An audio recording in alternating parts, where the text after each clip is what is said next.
Le gouvernement Django Sissoko est connu depuis hier. Un gouvernement réduit 6 nouveaux ministres avec 8 départs et la fonction de porte-parole du gouvernement revient avec le nouvel attelage.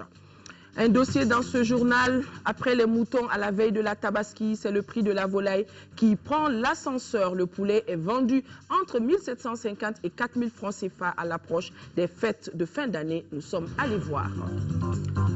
Du sport dans ce journal, l'USFAS vient de remporter la Coupe d'Afrique militaire en Côte d'Ivoire, 1-0 face au Cameroun, une finale que vous avez pu suivre sur nos antennes. Nous sommes dimanche 16 décembre. Mesdames et messieurs, bonsoir et bienvenue à ce journal. Journal que nous ouvrons par le décryptage du nouveau gouvernement.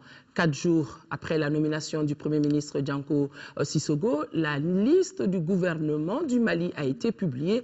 Vous l'avez suivi avec nous hier soir. On notera l'arrivée de 6 nouveaux ministres et le départ de 8 autres. La taille du gouvernement a été réduite et la fonction de porte-parole du gouvernement revient dans ce nouvel attelage. Des précisions avec Mahamadou Kone. C'est un gouvernement d'union nationale qui vient d'être mis en place. Tous les grands regroupements politiques, de même que différentes tendances de la société civile, y sont représentés. Le premier constat qui se dégage est que l'équipe dirigée par Django Sissoko compte 30 ministres, dont 2 ministres délégués. Ils étaient 32 dans le précédent gouvernement. 6 nouvelles personnalités font leur entrée. Il s'agit de Messaoud Ould Mohamed Labib, désormais ministre de l'Enseignement supérieur et de la Recherche scientifique, alors que Baba Berté prend la tête du département de l'Agriculture. Le ministère de l'Artisanat et du Tourisme revient à Yeya Ag Mohamed Ali, pendant que Mme Diané Mariam Kone s'occupera de l'élevage et de la pêche. Le nouveau titulaire du ministère de la Communication est Manga Dambélé, qui devient également porte-parole du gouvernement, fonction qui n'existait pas dans l'équipe sortante. Le 6e entrant est un ministre délégué. Son nom, Abdourahmane Oumar Touré, chargé de la décentralisation et de l'aménagement du territoire.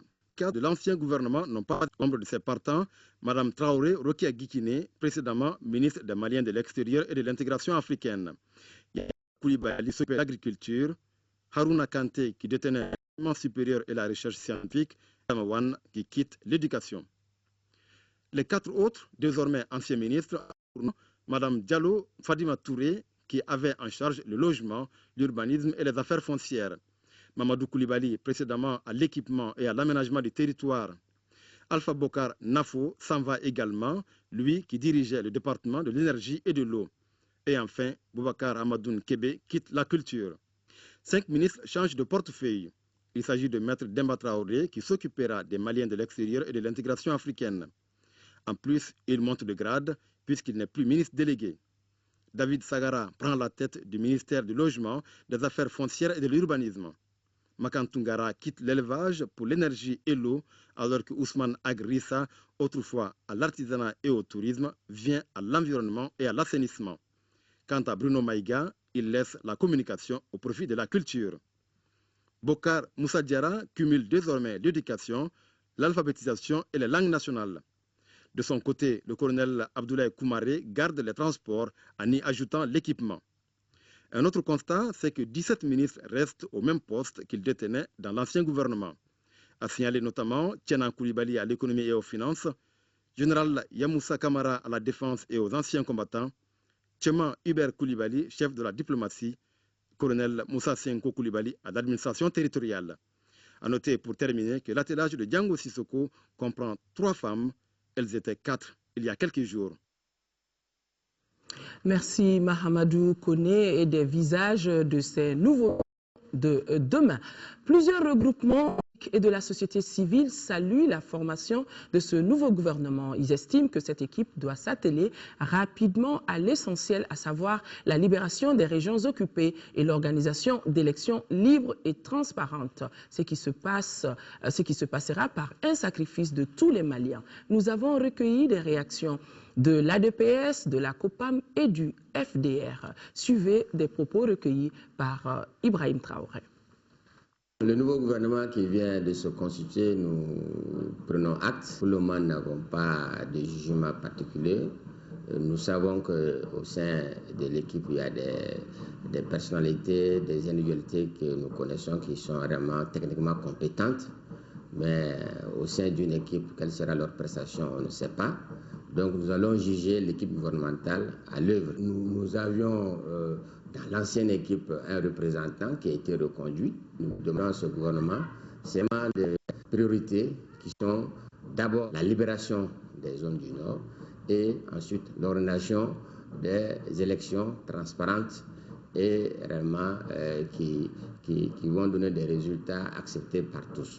Notre soutien, notre accompagnement dépendra des actes concrets qui seront posés par ce gouvernement. Même si nous n'étions pas au gouvernement, nous l'aurions accompagné parce que la situation est difficile.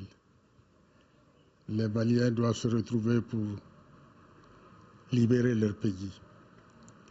Et tant que nous ne sommes pas solidaires, le pays restera à la merci des aventuriers, de l'intérieur comme de l'extérieur. Le FDR salue la formation du nouveau gouvernement, qui est un véritable gouvernement du d'avril, qui dit à son article 6. Ce gouvernement est un gouvernement. Donc nous félicitons la mise en place du gouvernement.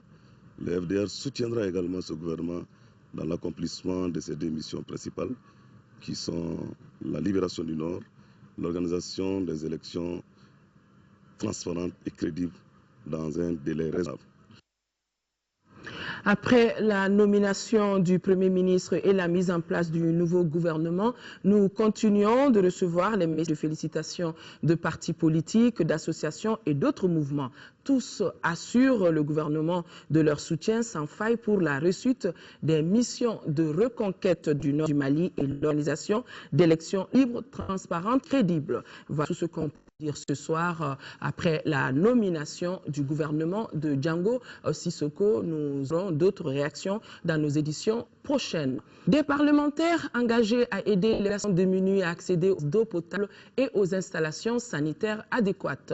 Les élus sont regroupés au sein du réseau des parlementaires pour l'eau potable, l'hygiène et l'assainissement. Depuis ce matin, ils bénéficient d'un atelier de renforcement de capacité en plaidoyer, analyse et suivi budgétaire. Moïse Traoré.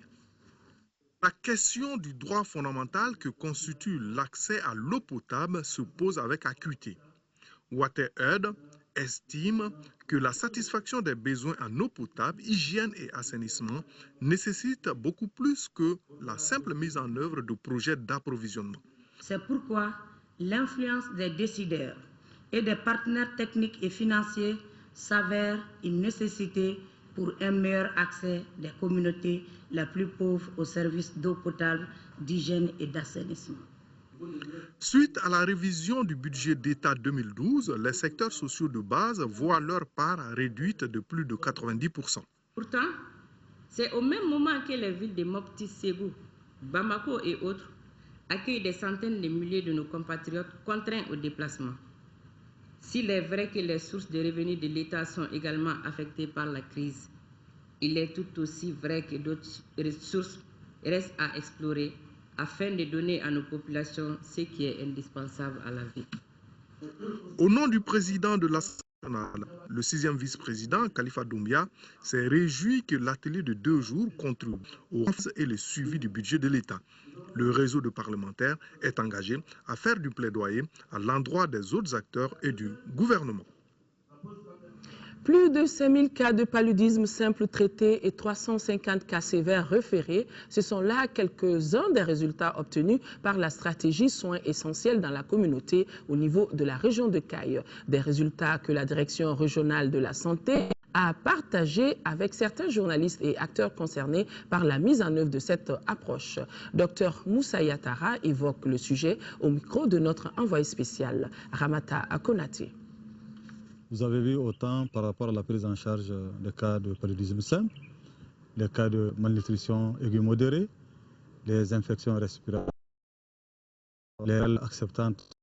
Nous avons fait la balance par rapport à chaque pathologie ou bien intervention. Nous remarquons quand même que la part, en tout cas de ces ASC, est vraiment à saluer dans la couverture de ces différentes maladies. Il y a un engagement fort au démarrage de l'approche. Je crois qu'il faut que le partenaire comprenne que les communautés sont prêtes à prendre la relève à un moment ou l'autre. Je crois qu'à un an seulement de la mise en œuvre, nous leur avons dit accompagnez-nous un peu. La région de Caille a été la première région qui a accepté tout de suite aller à la stratégie sec. Et c'est là que nous avons ouvert des sites au niveau de tous les districts sanitaires. Et nous sommes aujourd'hui à 245 sites qui sont fonctionnels.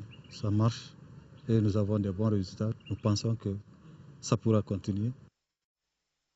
Un mot de politique, la Convergence pour le développement du Mali a fait sa rentrée politique en commune 6 du district de Bamako. À cette occasion, le parti de la Grenouille a accueilli dans ses rangs de nouvelles adhésions. Tchemogo Sagara. Les militants et sympathisants du parti Convergence pour le développement du Mali, CODEM, se sont massivement donné rendez-vous sur un terrain de double cérémonie. Il s'agit de la rentrée politique en commune 6 et de l'accueil de nouveaux adhérents à la CODEM. Nous adhérons à la CODEM parce que nous partageons les mêmes idéaux, la même vision. Nous marquons notre adhésion à la CODEM parce que nous croyons en nous-mêmes, parce que nous croyons au Mali. Nous marquons notre adhésion à la CODEM parce que c'est un parti d'avenir. Cette rentrée politique en commune 6 a été mise à profit par le président de la CODEM pour évoquer la crise que le Mali traverse. La gravité de l'heure nous impose un dépassement des querelles partisanes ou d'obédience, car ce qui est en jeu, c'est notre histoire, c'est notre culture de tolérance. Ce qui est en jeu, chers camarades, c'est notre présent, c'est notre désir de vivre ensemble. Ce qui est en jeu, chers camarades, c'est notre avenir et celui de nos enfants. Mobilisons-nous, hommes, femmes, jeunes et vieux, pour l'idéal commun des Mali laïques et démocratiques. Pour la CODEM, la solution à la crise malienne exige un sursaut de toutes les composantes de la nation, surtout la frange jeune. Pendant que les citoyens se posent la question à quand la libération des régions nord de notre pays, les fidèles des différentes confessions religieuses multiplient les prières pour le retour de la paix. C'est ainsi que les chrétiens de Sogoniko, en commune 5 du district de Bamako, ont organisé une journée de prière pour la paix. Fademba Keita était présent.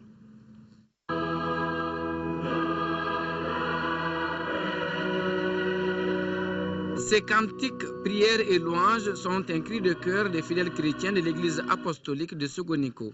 Ils implorent Dieu par l'entremise du Seigneur Jésus pour le retour de la paix, de l'unité et de la concorde entre tous les fils du Mali. Nous avons tenu à organiser aujourd'hui cette soirée de prière en faveur de la paix, pour que le bon Dieu, le Dieu commun à nous tous, puisse intervenir au Mali et la paix puisse régner dans le cœur et dans les esprits. C'est pourquoi nous avons invité nos frères et sœurs pour prier Dieu qui nous a tous créés, qui nous aime aussi, qui puisse intervenir pour la paix au Mali. Pour donner un grand éclat à l'événement, ont été conviés à la journée de prière les représentants de l'Église catholique, des associations d'églises telles que Amen Réveil, de l'Armée du Salut et de celle de l'Unification.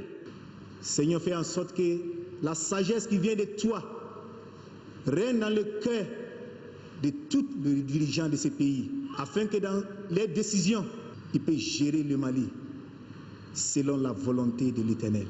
Les voix à l'unisson ont aussi demandé au Seigneur Jésus d'intercéder auprès de Dieu pour que notre pays meurtri, nos compatriotes du Nord victimes de toutes sortes d'exactions de la part des groupes armés, retrouvent la paix, la cohésion et que renaisse la convivialité dans notre pays.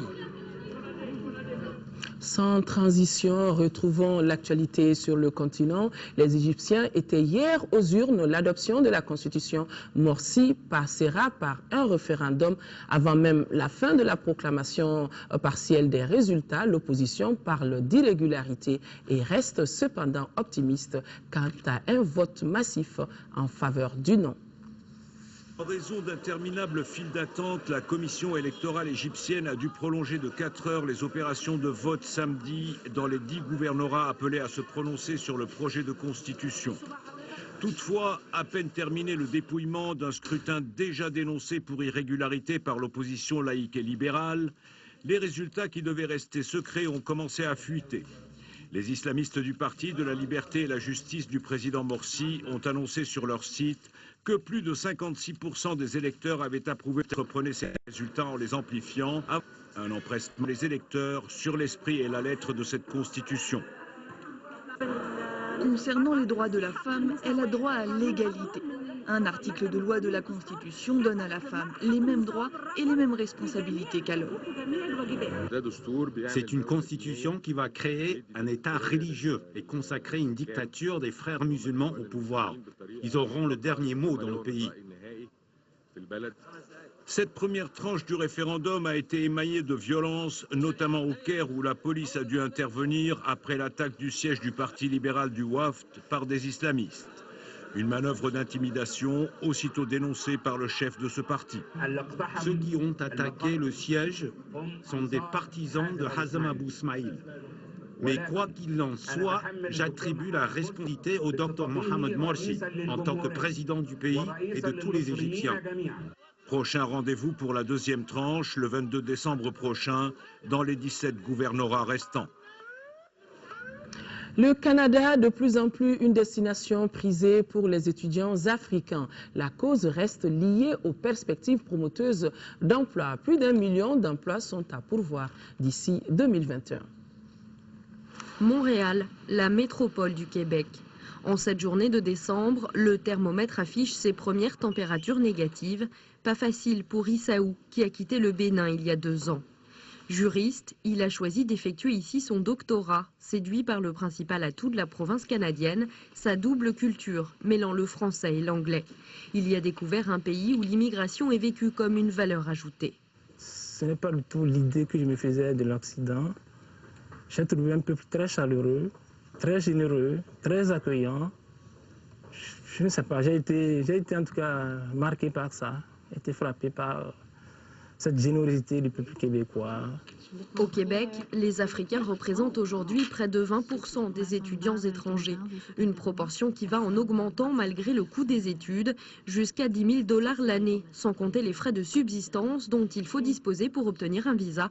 Mais les perspectives y sont prometteuses. Effectivement, nous sommes une société ouverte au Québec et les emplois sont ouverts à la fois aux hommes et aux femmes et sans distinction des origines. C'est aussi ce qui a convaincu Aboubacar, arrivé du Mali. Après 2 ans à l'université de Bamako, il aurait pu poursuivre ses études en France. Il y a préféré Montréal, où vit son oncle. Le problème en France, c'est que nous allons pour la quête du savoir et après le savoir, on veut le savoir-faire. Et ce savoir-faire, généralement, le marché français est inondé.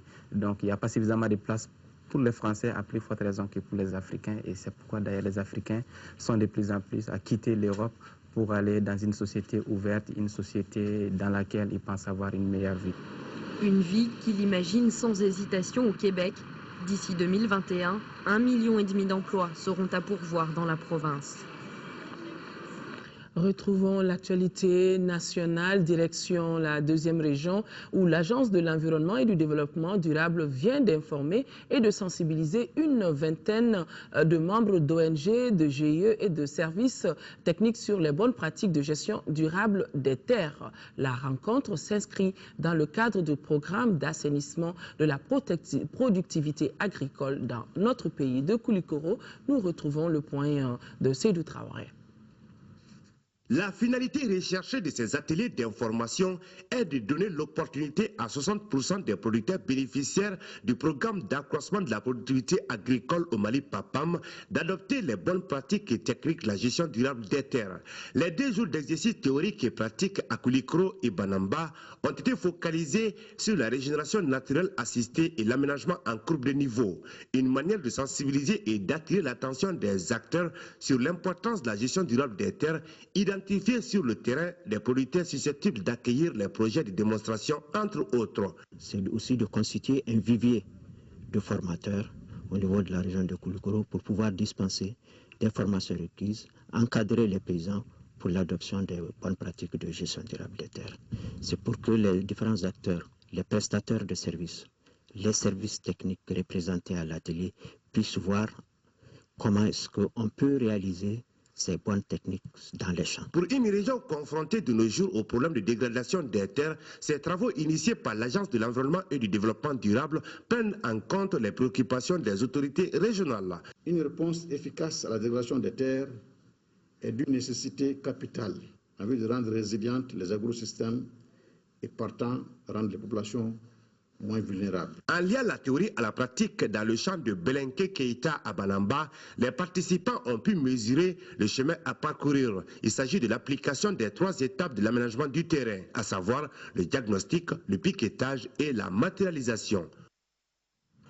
Les éléments de la gendarmerie nationale de Sikasso, désormais mieux outillés pour assurer des interventions rapides et en matière de maintien d'ordre. La formation de recyclage dédiée à cela a pris fin hier par une série de démonstrations. Sekou Konaté. Initiée par le Centre d'entraînement des forces de sécurité SNF, la session de Sikasso a concerné 70 éléments des escadrons de Sikasso, Selengue et Kuchala. Pendant 2 semaines, les éléments ont approfondi leurs techniques en matière de maintien et rétablissement de l'ordre public, d'intervention, de tir aux armes individuelles et collectives et plusieurs autres tactiques. L'objectif du projet consiste à renforcer les capacités de ces unités pour leur permettre de mieux assurer leur mission régalienne de protection des personnes et de leurs biens dans le strict respect des droits de l'homme. Le commandement de la gendarmerie nationale, à travers cette formation, voudrait également disposer d'une force suffisante et professionnelle au service de l'autorité civile. Désormais, plus outillés à assurer la sécurité des personnes et de leurs biens, des institutions, de la gestion des foules en période de trouble ou de crise, la démarche du CNF est saluée par les autorités régionales. C'est donc le lieu de saluer la direction générale de la gendarmerie nationale pour avoir initié cette formation de recyclage des escadrons du Mali et singulièrement dans notre région.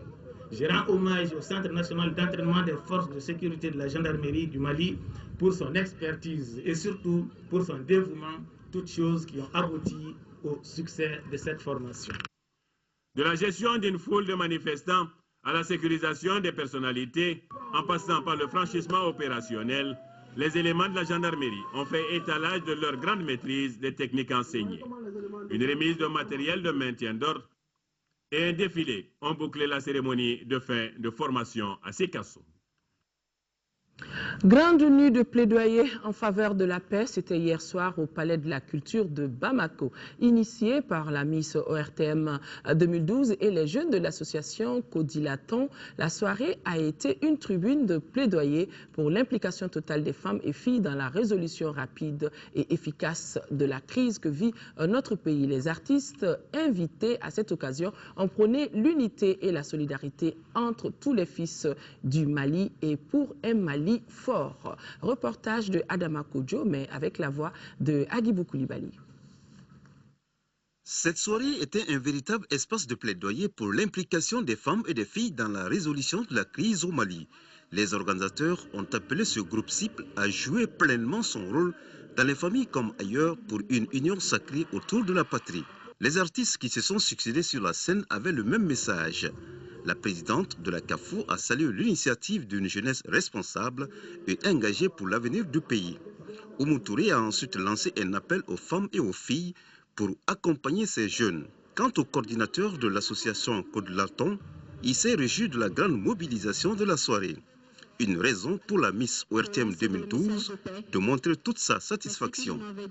Le point d'orgue de cette cérémonie, c'était la rencontre des femmes du Kampara et celle des Bérets Verts, qui se sont donné la main afin d'œuvrer pour l'essentiel, la paix au Mali. Une union dont le pays a besoin pour relever les énormes défis, à savoir la libération des régions sous occupation et la cohésion sociale.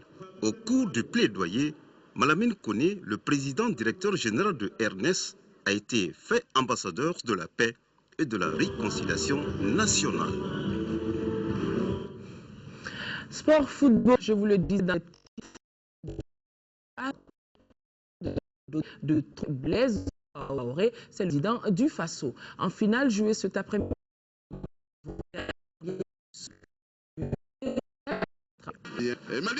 Le poteau, il va marquer.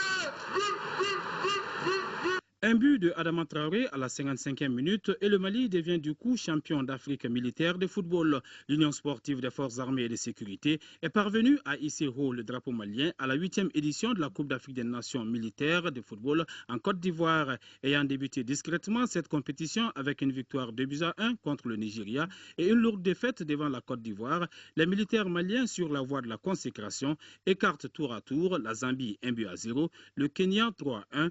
L'acte final contre le champion sortant est âprement disputé. Les Camerounais favoris donnent des sueurs froides à Komandian Keïta et ses partenaires, déterminés à offrir un trophée au Mali dans cette compétition. Après l'échec en finale en 2004 à Bamako, les joueurs de l'USFAS arrivent à contenir les assauts camerounais.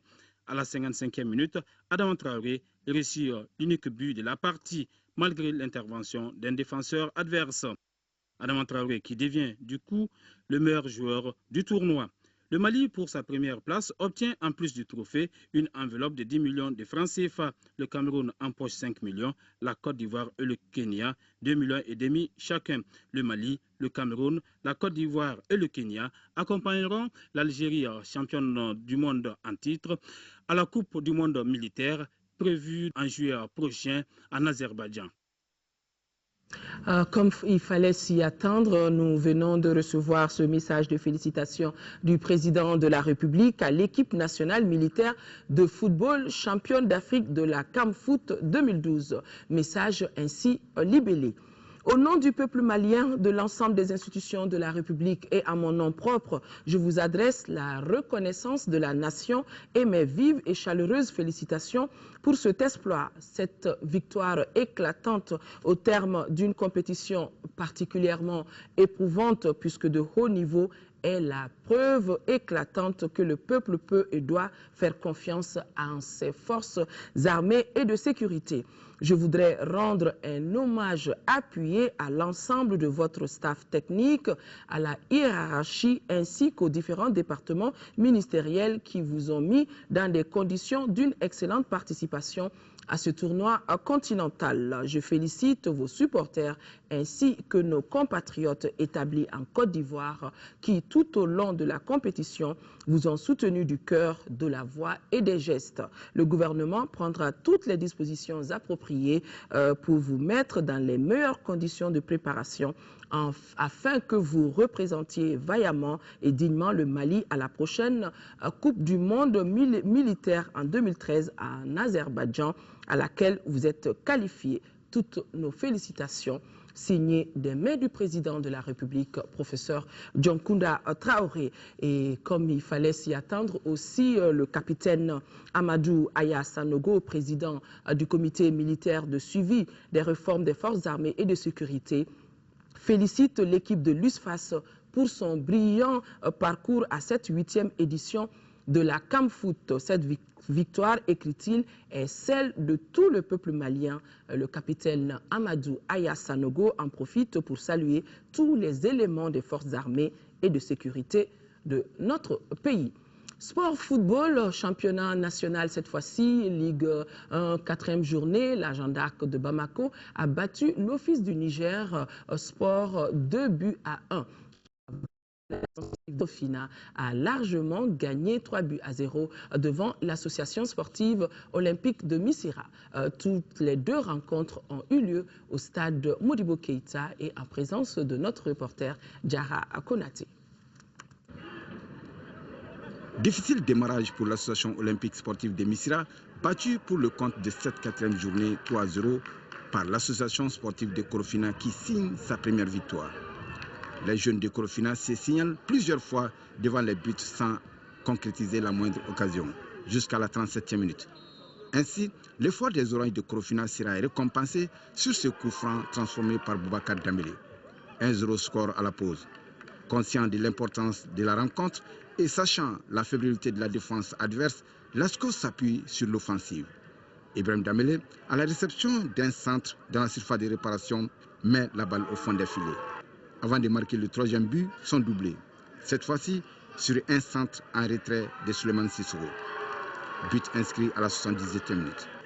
3-0 score final. Lasco se réveille avec 7 victoires de 3-0 sur la Somme. Après sa mauvaise prestation à domicile, lors de la précédente journée, l'Office du Niger Sport de Ségou affronte la Jeanne d'Arc de Bamako qui également tarde à relever la tête. La GIA sort victorieuse de cette 4e journée. Pourtant, ce sont les visiteurs qui ont dominé la rencontre sans réussir à marquer de but à la pause. Une première période remportée par la Jeanne d'Arc 1-0 avec un but de Boubacar Mariko. Sur coup franc à la 23e minute. L'Office du Niger Sport de Ségou arrive à établir la parité sur pénalty transformé par l'international guinéen Hassan Kaba. La Jeanne d'Arc sera réduite à 10. Cela ne profite pas aux Ségoviens qui vont encore encaisser un deuxième but sur coup franc à la 78e minute. Moussa Diop est l'auteur de cette action pour la GIA qui empoche les 3 points de la victoire. Le maintien en Ligue 1 passe par une mobilisation forte autour de l'équipe et un effectif étoffé. Basketball, les finales de la Super Coupe de basket ont été jouées hier au pavillon des sports du stade Modibo Keïta. En dames, les dames du Djoliba se sont inclinées devant celles du stade malien de Bamako 52-54 et chez les hommes encore, le stade malien de Bamako a pris le meilleur sur l'AS Police sur le score de 57-47 à Sassoumaré. Cette super coupe oppose les champions et les détenteurs de la Coupe du Mali. En dames, le stade malien en blanc, champion du Mali, affronte le Djoliba Athletic Club, vice-champion. Vu les événements cette année, la Coupe du Mali n'a pas été jouée. La défaite que les stadistes ont enregistrée face au Djoliba lors de la Coupe PDMSA leur était restée à travers la gorge. Donc, elles avaient là une bonne occasion de revanche. Pourtant, ce sont les Rouges qui ouvrent les hostilités par Farima Touré et continuent sur leur lancée pour mener le premier acte 9-6. C'est à partir du deuxième quart que le stade malien prend la commande et presse son adversaire qui perd l'équilibre 19-18. Après les consignes données par leur coach, Fatmata Barewe et ses coéquipières ne vont pas se laisser faire. Elles feront la différence en s'emparant de l'avant-dernière partie, 38-26, soit 12 points d'écart. Le 4e quart de la vérité a vu les deux équipes se bousculer. Le stade menait 46-38. La fougue juvénile du Djoliba va se retrouver et fait la parité 47-47 et 49-49. Aux ultimes secondes, l'expérience des filles de Sori Diakité prend les dessus sur les Djolibis. Le stade malien gagne de justesse 54-52. En série, messieurs, le stade malien de Bamako en blanc est face à l'AS Police. Pas grand-chose à se mettre sous la dent dans un carton initial laborieux. Le score en atteste, 15-13 en faveur du stade malien. Début de deuxième carton, les protégés de Moussa Sogoré sont en panne d'inspiration. 7 minutes sans le moindre point, les stadistes tentent de creuser l'écart. Mais les policiers reviennent dans leur sillage grâce à quelques tirs extérieurs. Mi-temps 31-22. Dans les 2 derniers quarts-temps, les joueurs de Kabakanté font preuve de conditions physiques, développant un jeu intérieur bien huilé. Au buzzer final, les Blancs mènent de 10 points, soit 57-47. Les stadistes sont toujours rois, mais conscients qu'il faut continuer à travailler. Le stade malien s'adjuge les premiers trophées de la saison fédérale, dont le coup d'envoi vient d'être donné. Mesdames et messieurs, à présent, nous ouvrons le dossier de ce journal. Après la flambée des prix du bétail pendant la fête de la Tabaski, place maintenant à la montée des prix sur le marché de la volaille. En moyenne, entre 1750 et 4000 francs, c'est le prix du poulet sur le marché de la volaille à l'approche des fêtes de fin d'année. L'exportation de la volaille sur le marché des pays voisins, la non-réussite de la campagne agricole de l'année précédente sont entre autres les causes abordées par les professionnels du secteur. Notre rédaction n'est pas restée insensible face à cette flambée de prix des poulets et l'équipe est allée voir ce qu'il en est. Nous suivons le reportage de Moussa Fane. Au Mali, pour passer les fêtes de fin d'année en famille ou en regroupement entre amis ou collègues, les plats de résistance demeurent à 90% la viande de volaille. Cette année, la mise connaîtra une hausse sans précédent. Déjà à plus d'une dizaine de jours du passage au nouvel an, les marchés de volaille n'attirent pas beaucoup les clients. Pour une seule raison, les prix trop élevés de la volaille. Une situation qui peut bien s'expliquer selon les revendeurs. Ceux qui nous amènent la volaille des villages nous vendent très cher. Sinon, notre souhait, c'est de vendre à bas prix.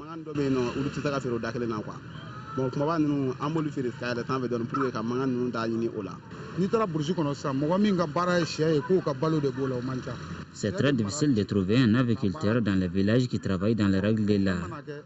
Les aviculteurs sont rares, à mon avis. C'est ce qui explique la hausse des prix.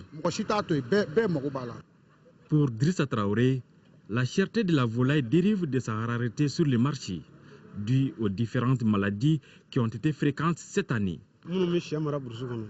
Dans les villages, il me semble que les gens sont découragés. Actuellement, on dirait que les traitements ne sont plus efficaces. Pour les responsables du projet chargé du développement de l'aviculture au Mali, l'État avait pris des précautions. En effet, l'État a consenti de gros efforts en matière de vaccination de la volaille. La population aviaire augmente par des actions de protection sanitaire et de surveillance épidémiologique. Dans ce cadre, il y avait un objectif de 5 millions de volailles à vacciner et à déparasiter par an.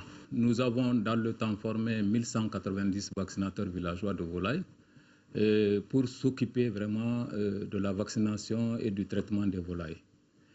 Pour d'autres, la hausse des prix sur le marché de la volaille à l'approche des fêtes de fin d'année n'est liée qu'à l'exportation de celle-ci dans les pays voisins.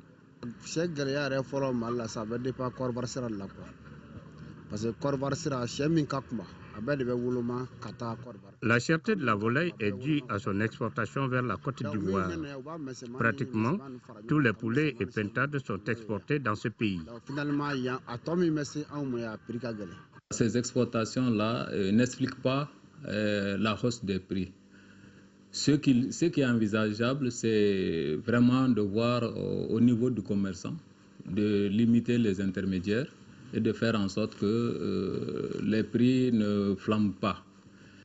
Pour l'instant, le marché n'est pas très attrayant pour les clients. Pour eux, le pouvoir d'achat n'est pas en équilibre avec les prix. De nos jours, les poulets coûtent cher. Par le passé, le prix moyen était de 1500 à 2000 francs.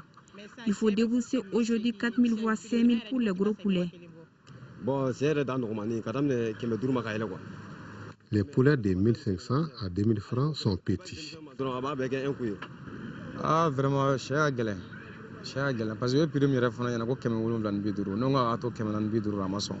Les poulets sont en réalité chers. Je voudrais en payer, on me dit 3750. J'ai proposé 2250. Cela n'a pas été accepté. Nous demandons aux vendeurs de poulets de fixer des prix raisonnables. Alors, faut-il augmenter la somme à cotiser, se contenter des petites volailles ou inviter les autorités à prendre des mesures nécessaires face à l'exportation à outrance? La question reste posée. En tout cas, pour pouvoir vous procurer un poulet sur le marché, ayez dans la poche entre 1750 et 4000 francs CFA l'unité. Moussa Fane, bien noté. Nous sommes dimanche, la charia et les exactions commises au nord du Mali, c'est le sujet de questions d'actualité de ce soir. Les échanges portent essentiellement sur le rapport entre la charia telle qu'édictée dans le Saint-Coran et les exactions commises au nord de notre pays en son nom. Des représentants de l'Union des jeunes musulmans du Mali qui sont les invités de cette émission vous en diront davantage après l'émission Ensemble pour un Mali indivisible, une émission en Bamana.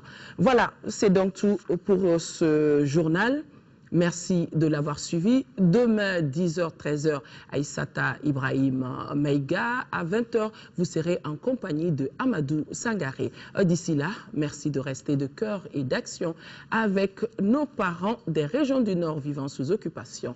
On ne les oublie pas, et cela jusqu'à la libération totale du pays. Bon début de semaine. Au revoir.